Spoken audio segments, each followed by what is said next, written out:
नमस्कार, आप देख रहे हैं मुख्यमंत्री। मैं हूं आपके साथ पूर्णिमा मिश्रा और आप हैं इस वक्त भारत 24 पर। गुजरात में चुनावी गदर पूरी रफ्तार में है और एक तरफ इस चुनावी अग्नि परीक्षा को पास करने के लिए बीजेपी और कांग्रेस पूरा जोर लगा रही है, तो दूसरी तरफ आम आदमी पार्टी ताल ठोक रही है। बीजेपी गुजरात की सत्ता पर बरकरार रहने के लिए एड़ी चोटी का जोर लगा रही है, तो कांग्रेस ने भी कम बैक के लिए कमर कस ली है। ऐसे में सवाल यही है कि क्या फिर से गुजरात में कमल खिलेगा या पॉलिटिकल वॉर में इस बार पंजा हावी रहेगा।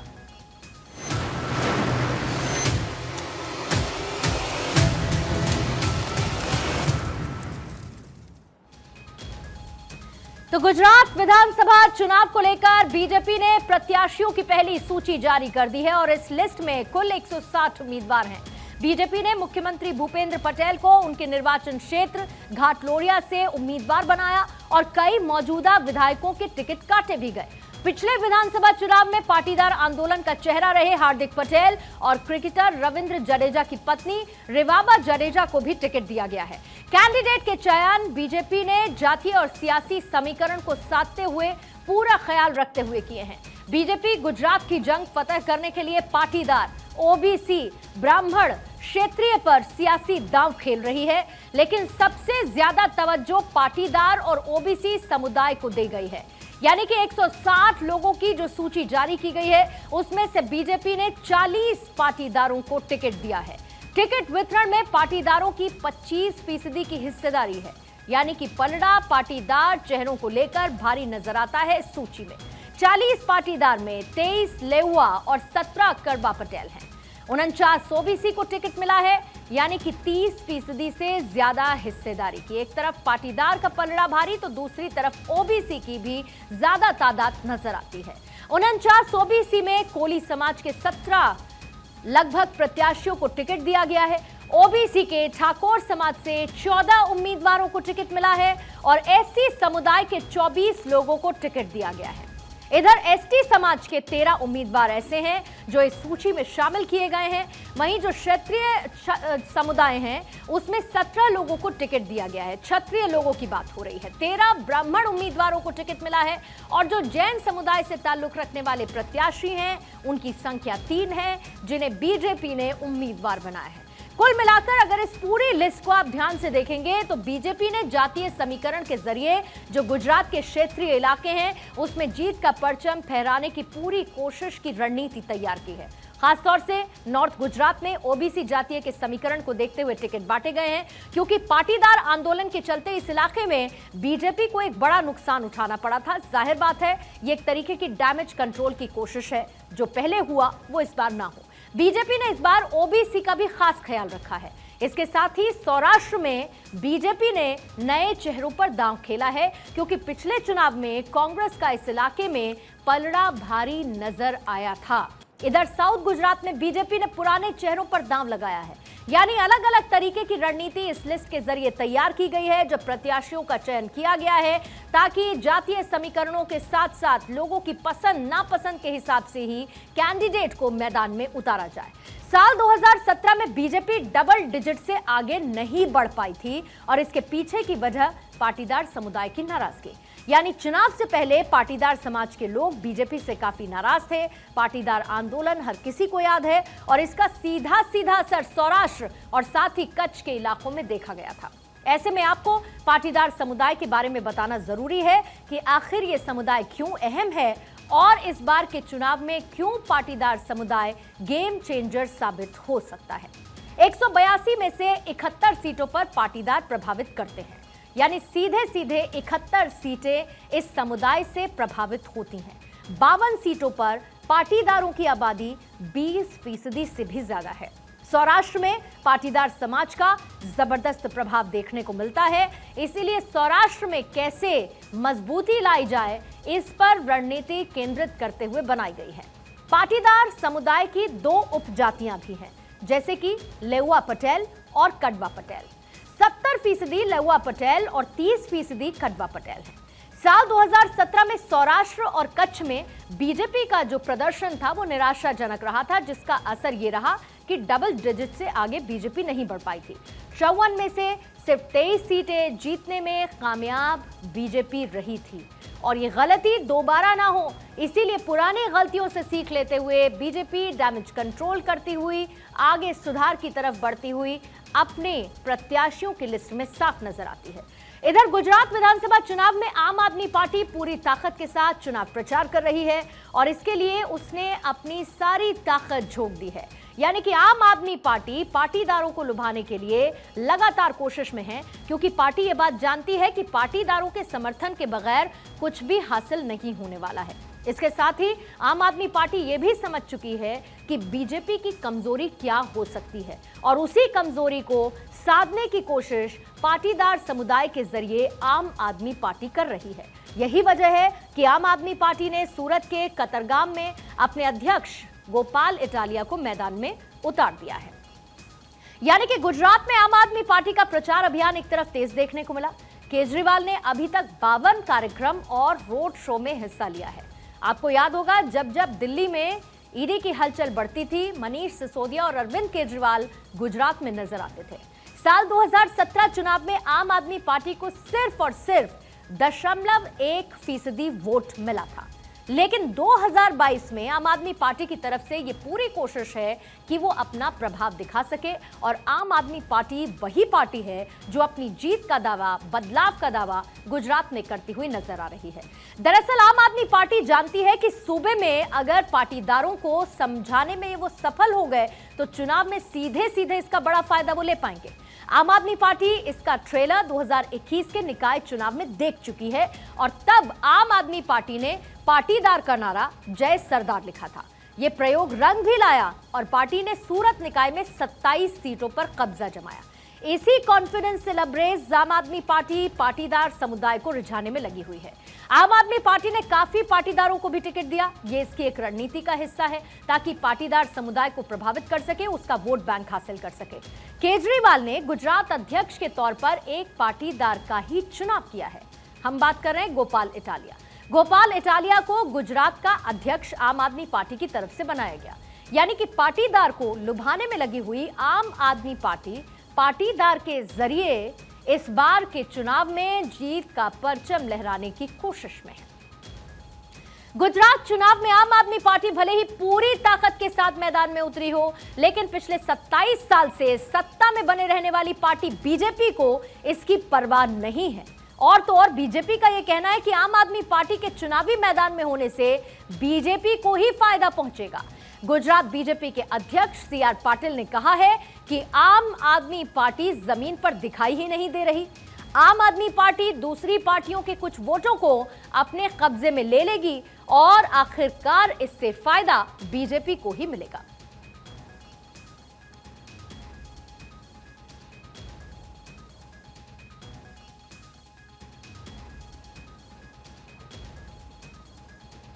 तो कौन मारने वाला है बाजी, इस पर सबकी नजरें होंगी। आखिरकार लिस्ट सामने आ चुकी है। तमाम पार्टियां अपनी पूरी जोर आजमाइश में लगी हुई हैं और बीजेपी की तरफ से जो पहली लिस्ट जारी की गई उसमें हिंदुत्व की छाप साफ नजर आती है। पहली लिस्ट में बीजेपी ने हिंदुत्व को ध्यान में रखते हुए सीटों का वितरण भी किया है। यानी कि बीएचपी के पुराने नेताओं जैसे कि स्वामी नारायण समुदाय से जुड़े हुए लोगों को टिकट दिया गया है। पाटीदार, कुलदेवी ट्रस्ट, खोडल धाम और उमिया धाम से जुड़े हुए लोगों को टिकट दिया गया है। इसके साथ ही गुरुकुल चलाने वाले डीके स्वामी को जंबूसर से टिकट दिया गया। करजड़ से वीएचपी नेता अक्षय पटेल को टिकट दिया गया है और खोडल धाम के ट्रस्टी रमेश टिलाला को राजकोट दक्षिण से टिकट मिला है। उमिया धाम अमरेली के ट्रस्टी जनक भाई तलाबिया को लाठी सीट से टिकट दिया गया है। यानी कि टिकट बंटवारे में हिंदुत्व की छाप साफ तौर पर नजर आती है। तो वहीं बीजेपी ने एक बार फिर से किसी मुस्लिम चेहरे को टिकट नहीं दिया। साल 2002, साल 2007, 2012 और 2017 का विधानसभा चुनाव हो या फिर 2004, 2009, 2014, 2019 का लोकसभा चुनाव हो, बीजेपी ने एक भी मुस्लिम चेहरे को उम्मीदवार नहीं बनाया। कम से कम ये लिस्ट में साफ नजर आया है। भारत 24 गुजरात की हर एक सीट का विश्लेषण आप तक पहुंचा रहा है और जैसा कि रोज मैं आपको बताती हूं कि यह विश्लेषण चुनाव एक्सपर्ट डॉक्टर कुमार गणेश ने भारत 24 के लिए किया है। तो आज हम आपको गांधीनगर जिले का विश्लेषण दिखाने वाले हैं और इस विश्लेषण को देखकर आपको यह समझ में आएगा कि किस सीट पर कौन से हालात, कैसे हालात नजर आ रहे हैं, कौन मजबूत नजर आता है। जी, बात हो रही है गांधीनगर डिस्ट्रिक्ट की। कुल मिलाकर यहां पर है 5 सीट। यहां पर इन 5 सीटों पर बीजेपी मजबूत स्थिति में हमारे चुनाव एक्सपर्ट डॉक्टर गणेश की तरफ से नजर आती है, लेकिन कांग्रेस हो या अन्य हो, यहां पर खाता तक नहीं खोल रही है। अब आपको गांधीनगर जिले की सीट के बारे में भी दिखा देते हैं और इसके साथ ही यह भी बताते हैं कि डॉक्टर कुमार गणेश ने किस सीट पर क्या विश्लेषण किया है। तमाम सीटों पर जहां पर बीजेपी मजबूत स्थिति में नजर आती है उसमें दहेगाम है, दूसरी सीट है गांधीनगर दक्षिण, तीसरी सीट है गांधीनगर उत्तर, इसके साथ ही माड़सा और कलूर। इन 5 सीटों पर बीजेपी की पोजीशन इस वक्त के हिसाब से मजबूत है। अब सबसे पहले दहेगाम का विश्लेषण आपको बता देते हैं। दहेगाम सीट साल 2017 में बीजेपी ने इस सीट पर जीत हासिल की थी। बीजेपी विधायक बलराज सिंह कल्याण सिंह चौहान की इस सीट पर जीत हुई थी और इस बार बीजेपी और कांग्रेस के बीच में कड़ा मुकाबला नजर आ रहा है। आम आदमी पार्टी के मैदान में आने के बाद निश्चित तौर पर मुकाबला इस बार का त्रिकोणीय बना हुआ है। आम आदमी पार्टी के युवा चेहरे युवराज सिंह जडेजा के लड़ने की भी चर्चा थी, लेकिन आपने यहां से सुहाग पांचाल को टिकट दे दिया है। अगली सीट जिसका विश्लेषण हम करने वाले हैं वो है गांधीनगर दक्षिण। पिछले 20 सालों से अगर आप इस सीट को देखेंगे, इस सीट पर आए नतीजों को देखेंगे, तो लगातार बीजेपी का दबदबा इस सीट पर नजर आया है। बीजेपी के विधायक ठाकुर शंभूजी चेलाजी यहां से जीते थे और 2012 में भी शंभूजी यहीं से विजयी हुए थे। बीजेपी के लिए यह एक बहुत मजबूत सीट है। अब बात कर लेते हैं गांधीनगर उत्तर का। गांधीनगर उत्तर सीट के किस तरीके के हालात बन रहे हैं। गांधीनगर उत्तर सीट को वैसे तो कांग्रेस का गढ़ माना जाता है। कांग्रेस के विधायक डॉक्टर सीजे चावड़ा इस सीट से चुने गए थे। इस बार बीजेपी कांग्रेस को इस सीट पर कड़ी टक्कर देती हुई नजर आएगी। अब आइए माड़सा का विश्लेषण देख लेते हैं। साल 2017 में कांग्रेस के सुरेश कुमार पटेल ने इस सीट पर जीत हासिल की थी। पिछली बार बीजेपी और कांग्रेस में कड़ी टक्कर हुई थी। केवल 687 वोटों से बीजेपी के प्रत्याशी अमित भाई चौधरी यहां से हार गए थे। माड़सा केंद्रीय मंत्री अमित शाह का पैतृक स्थान है और इस बार बीजेपी कांग्रेस को इस सीट पर कड़ी टक्कर देती हुई नजर आती है। अगली सीट जिसका विश्लेषण हम करने वाले हैं वो है कलोल सीट। साल 2017 में कांग्रेस के खाते में यह सीट गई थी और कांग्रेस नेता बलदेव जी चंदू जी ठाकुर यहां से निर्वाचित हुए थे। बीजेपी उम्मीदवार अतुल भाई पटेल केवल 343 वोटों से हार गए थे। इस बार बीजेपी कर सकती है बड़ा उलटफेर, ये कहना है हमारे चुनाव एक्सपर्ट डॉक्टर गणेश का। और आइए अब आपको गांधीनगर की कुछ रोचक जानकारियों के बारे में भी बता देते हैं, यानी कि यहाँ के कुछ ऐसे फैक्ट्स हैं जो इस जगह को और ज्यादा दिलचस्प बनाते हैं। गुजरात को ग्रीन सिटी कहा जाता है। अहमदाबाद और गांधीनगर को ट्विन सिटी घोषित किया गया है। गांधीनगर शहर को चंडीगढ़ की तर्ज पर डिजाइन किया गया। वेल प्लान्ड सिटी से आप कह सकते हैं। महात्मा मंदिर में होता है इंटरनेशनल स्तर का सेमिनार और देश का पहला वित्तीय शहर है गांधीनगर का गिफ्ट सिटी।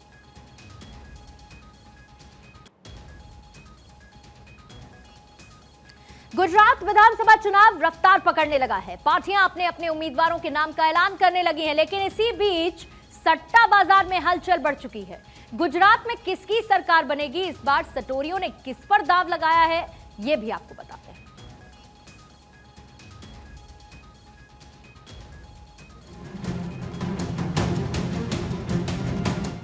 गुजरात में चुनावी गर्माहट आने लगी है। दोनों बड़ी पार्टियां अपने अपने उम्मीदवारों के नाम का ऐलान करने लगी हैं।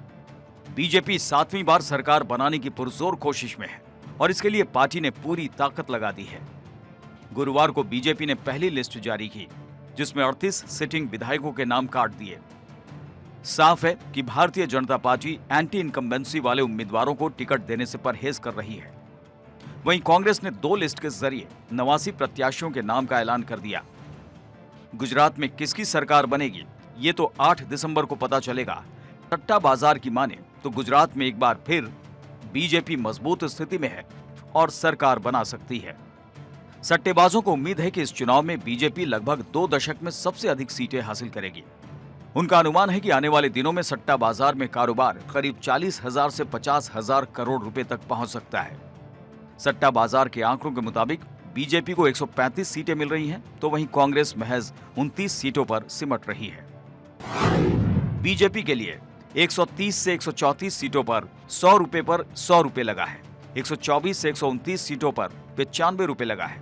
135 सीट पर 100 पर 115 रुपए लगा है। 100 से 110 सीट पर 100 रुपए पर 75 रुपए लगा है। यानी सट्टा बाजार को लग रहा है कि बीजेपी न केवल फिर से सरकार बनाएगी, बल्कि अपने पुराने सारे रिकॉर्ड तोड़ देगी।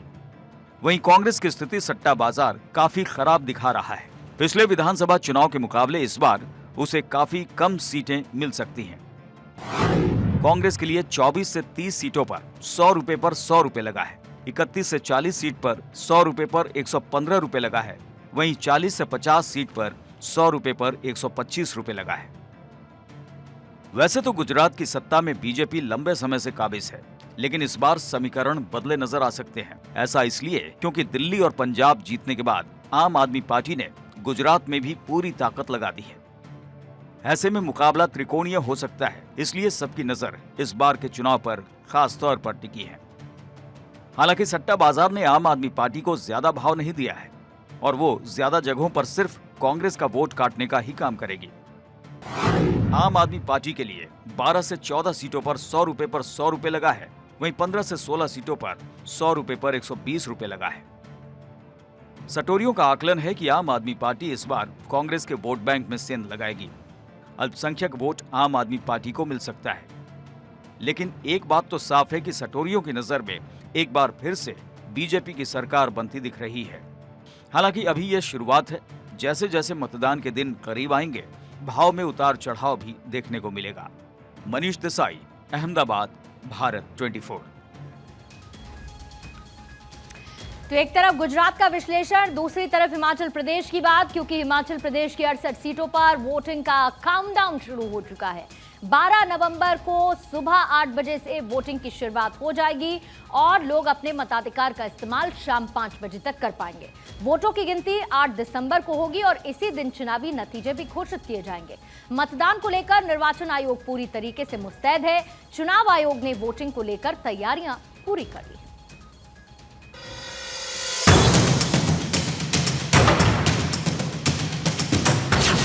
देवभूमि में 12 नवंबर को वोटिंग। जारी रहेगा रिवाज या बनेगा इतिहास?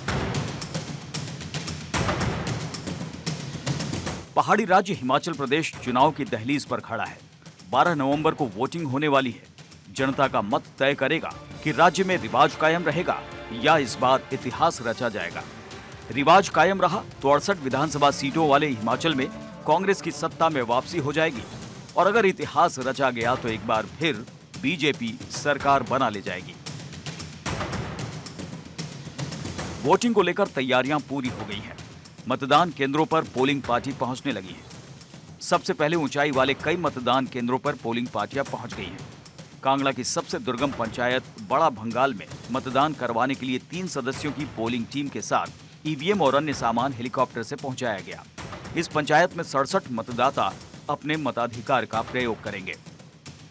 वोटिंग शनिवार को होगी और इसके लिए सुरक्षा की तमाम तैयारियां की जा रही है। किसी तरह की कोई अप्रिय घटना न हो, इसके लिए सुरक्षा बलों को मुस्तैद कर दिया गया है। शांतिपूर्ण मतदान के लिए केंद्रीय बल तैनात।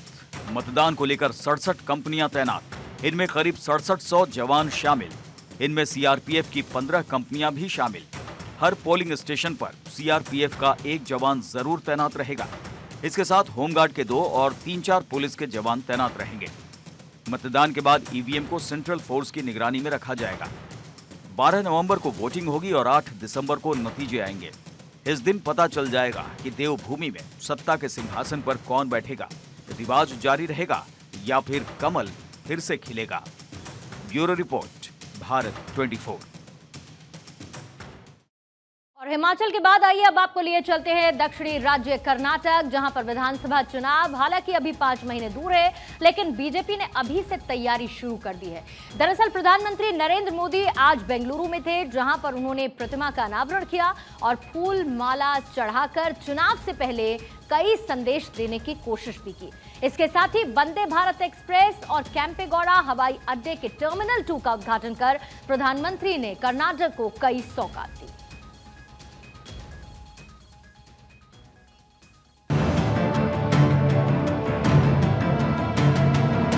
आपको प्रधान सेवक मानकर जनता से प्यार करते हैं, वो मान सकते हैं कि सैकड़ों प्रधानमंत्री यहाँ पर उस प्यार, उस अभिवादन।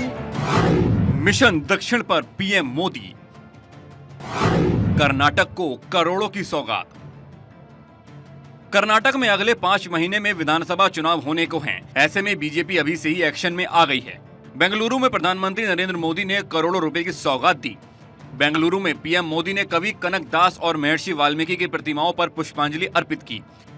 फिर वंदे भारत एक्सप्रेस और भारत गौरव काशी दर्शन ट्रेन को हरी झंडी दिखाई।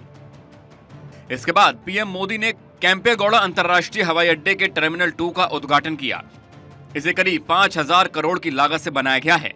इससे एयरपोर्ट की क्षमता 2.5 करोड़ यात्री प्रति वर्ष से बढ़कर 5 से 6 करोड़ हो जाएगी।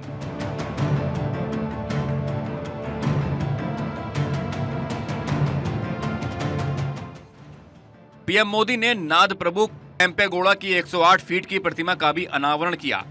वर्ल्ड बुक ऑफ रिकॉर्ड्स के अनुसार किसी शहर के संस्थापक की ये पहली और सबसे ऊंची कांस्य प्रतिमा है। इसे समृद्धि की मूर्ति कहा जाता है और बेंगलुरु में विकास की दिशा में शहर के संस्थापक कैंपेगौड़ा के योगदान को याद रखने के लिए बनाया गया है।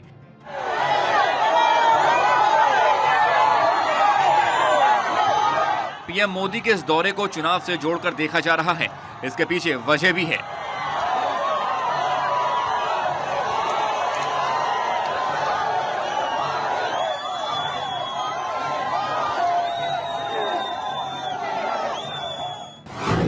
दरअसल मूर्ति स्थापना के जरिए वोकलिगा वोट पर नजर है।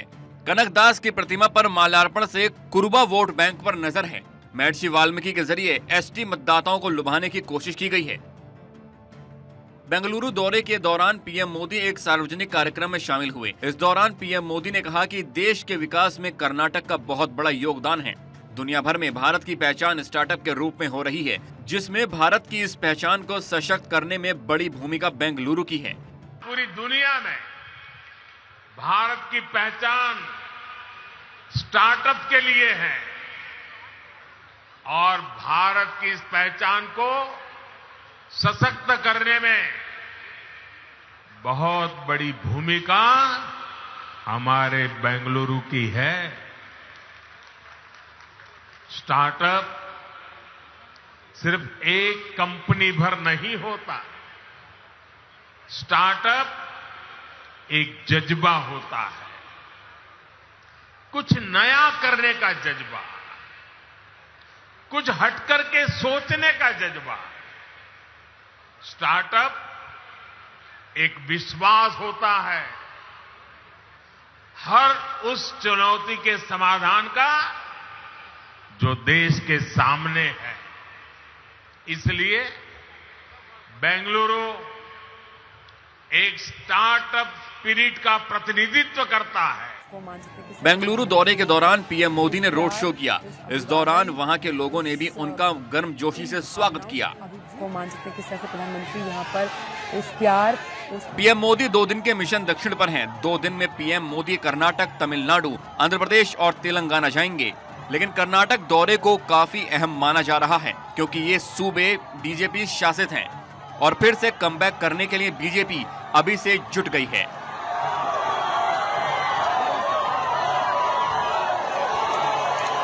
Bureau report, Bharat 24।